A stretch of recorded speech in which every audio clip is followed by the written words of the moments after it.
Bon, on est en juin 2025 et voici mes priorités pour les airdrops et on les regarde ensemble. Alors, on va commencer par Kaito parce que c'est l'un des plus simples et le plus gratuit à faire. Vous allez aller dans le Yapper Leaderboard juste ici et vous avez plein de projets. Pour moi, la méta Kaito, elle est cancer, ok. Donc dans le feed, on n'a que des gens qui parlent de projets pas forcément ultra pertinents et donc ça biaise le truc au niveau de quel projet est mis en avant ou non. En fait, c'est juste le projet qui rince le plus. Donc c'est dommage. Mais voilà, en tant que farmer, nous, on a des opportunités à prendre et on ne va pas s'en priver. Surtout dans les secteurs où il y a peu de concurrence. Et il suffit juste simplement de faire des tweets à propos de tous ces projets-là et essayer de se placer dans les top yappers. À l'heure actuelle, je vais vous faire un exemple parce qu'une de mes priorités, c'est Paradex et Paradex a un Yapper Leaderboard. Bien sûr, je vous encourage à faire du contenu de qualité, mais honnêtement, pour sortir du lot et faire du contenu de qualité, c'est pas bien difficile. Ok, je vous le dis, je vous le dis, hein, c'est pas bien difficile de sortir du lot et de produire du contenu pertinent. Ok. Si je vous montre sur les 7 derniers jours, j'ai réussi à récupérer pour la première fois avec mes premiers tweets la place numéro 74 ou 75, un truc comme ça. Euh, Ah, je ne me vois pas, attendez, je vais faire un petit search. Voilà, vous me voyez juste là, je suis passé place numéro 34, pardon. J'ai réussi à récupérer 81% du mindshare. Donc voilà. Et normalement, si j'arrive à monter assez haut, je recevrai des XP, des points pour l'airdrop Paradex. Donc des tokens simplement pour parler de projets, de YAP à propos de projets qui me plaît. Et vous en avez plein, il y en a plein qui proposent pas mal de choses. Donc il faudrait rentrer dans le détail de chacun. DYDX, je vois pas beaucoup de gens en parler, j'essaie de regarder. Mais si vous regardez sur les 30 derniers jours, les top personnes qui ont des mind shares sur DYDX, vous regardez, voilà. Niveau abonné, c'est ridicule. Genre, un des top 4 qui a le plus de mindshare sur DYDX, c'est ce mec-là avec 367. Donc, je ne sais pas s'il y a encore des incentives de la part de DYDX qui distribue des tokens, mais si c'est le cas, sachez que ça, c'est typiquement le genre de projet où en 2-2, tu peux arriver. En 2-2, tu peux arriver dessus et hop, prendre les tops du leaderboard et choper des tokens. Et t'en as plein des projets comme ça. Starknet, je crois qu'il propose un programme comme ça. Je sais pas s'il donne exactement des tokens, je suis pas si sûr que ça. Mais bon, on va cliquer dessus.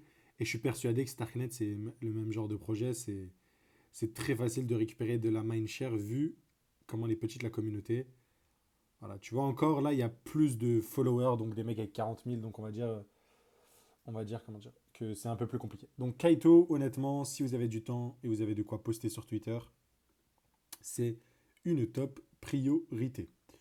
On va faire un petit tour du côté layer 0. Pourquoi je parle de layer 0? Tout simplement parce que il n'y a pas de concurrence. Sur layer 0, il n'y a pas de concurrence. Par rapport au dernier airdrop, il n'y a vraiment personne.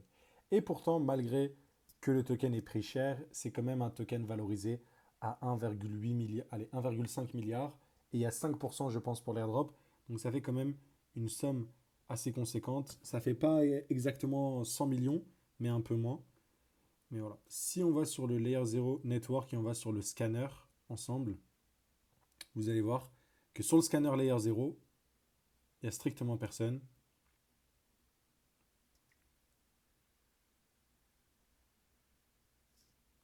Si bien sûr il veut bien charger.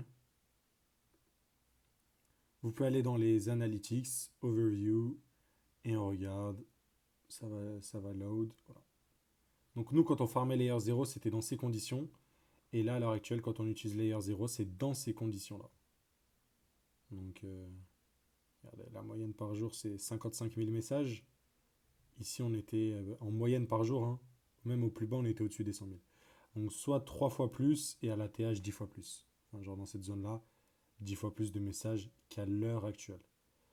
Donc, vous savez très bien ce que ça veut dire pour l'airdrop numéro 2 s'il distribue les tokens d'ici la fin de l'année. C'est énorme. On a Rakurai. Rakurai, projet 2. stacking sur Solana. Donc si jamais vous avez des Solana, vous pouvez les liquid staker. Moi j'ai des petites stratégies que je cumule qui sont assez intéressantes. Je vais vous les expliquer juste après. Mais grosso modo, Rakurai, pour moi, ça me fait penser à Jito. Ceux qui se rappellent, Jito, c'était un airdrop à 10 000 $ pour tous ceux qui étaient early. Donc c'était dingue. Et grosso modo, ce qu'ils font, c'est un espèce de client. Bon, ils ont repris de Jito, mais c'est un client optimisé pour que, avec ton validateur, tu gagnes plus de rendement en Solana. Donc quand tu es un staker, tu gagnes plus de rendement en Solana. Donc tu peux aller sur leur site et directement aller faire du liquid stacking avec eux pour un rendement supérieur. Hop. Et il y a seulement 222 holders environ. La dernière fois que j'ai regardé, ça peut peut-être dû croître un petit peu, mais de pas grand-chose. Donc Rakurai, c'est une de mes priorités. La stratégie, si jamais vous ne voulez pas être exposé à Solana, c'est de cumuler l'opportunité Rakurai à 8% et d'aller sur un truc comme Paradex, Lighter ou Extended et de vendre des Solana dessus et de récupérer 10% grâce au funding rate sur ces plateformes-là, plus les 8% du stacking et vous farmez d'une pierre deux coups, donc deux airdrops en un. Donc layer 0 à suivre, pareil d'assez près. J'ai envie de continuer dans le même thème du côté Paradex tout simplement. Donc si on descend, on va sur Paradex juste là. Paradex, c'est un projet qui utilise la techno de Starknet qui va ramener le côté privacy au decentralized exchange. Pour moi, cette composante privacy, grâce à la technologie Zero Knowledge de Starknet, j'ai envie d'être exposé, donc c'est pour ça que ça m'intéresse. Il y a beaucoup de volume, donc pas mal de concurrence, c'est difficile de sortir du lot. Néanmoins, je fais l'effort pour au moins avoir une petite partie. J'ai partagé des petits calculs sur mon profil et je vais rapidement vous les retrouver. Et les calculs stipulaient grosso modo que 1 XP par ADEX pourrait valoir environ une dizaine de centimes. Et je faisais les comparaisons et les rendements qui étaient générés par Paradex. Du coup, voilà, et juste ici.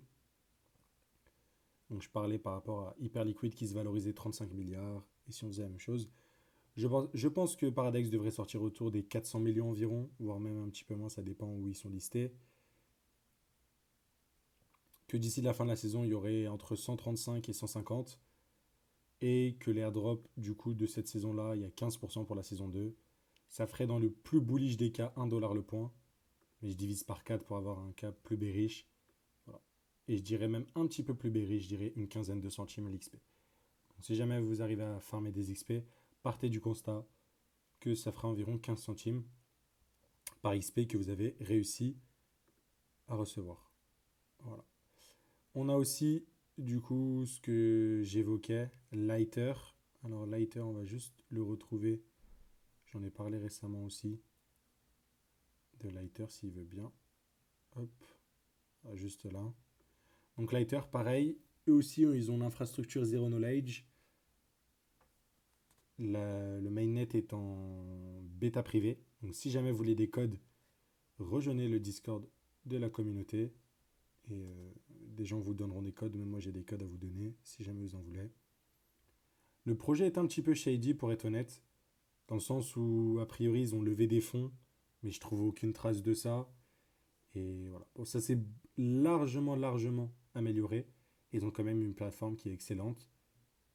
Et beaucoup de whale hyper liquid sont sur Lighter. Ce qui pourrait donner quelque chose d'assez cool. Pour ma part, pareil, en Delta Node, c'est une plateforme que j'utilise. En plus d'Extended, qui est une de mes priorités. Je ne sais pas si je l'ai mis. Vous l'avez ici, pareil. Extended, c'est un peu comme Paradex. Ils utilisent la techno de Starknet. Ça va leur donner un petit avantage. Ils ont levé des fonds. Donc environ 10 millions, je crois. Ou 6,5. Ils distribuent des points. On était là early. Ils ont aussi des RWA. Donc voilà. Encore un peu sous les radars. Ça m'intéresse.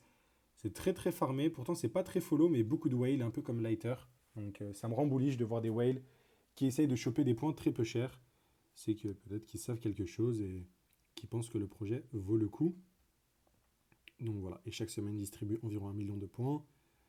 J'ai fait des guides, vous pouvez rejoindre le Discord, vous avez les tweets, enfin les messages épinglés du channel Extended qui vous redirigeront.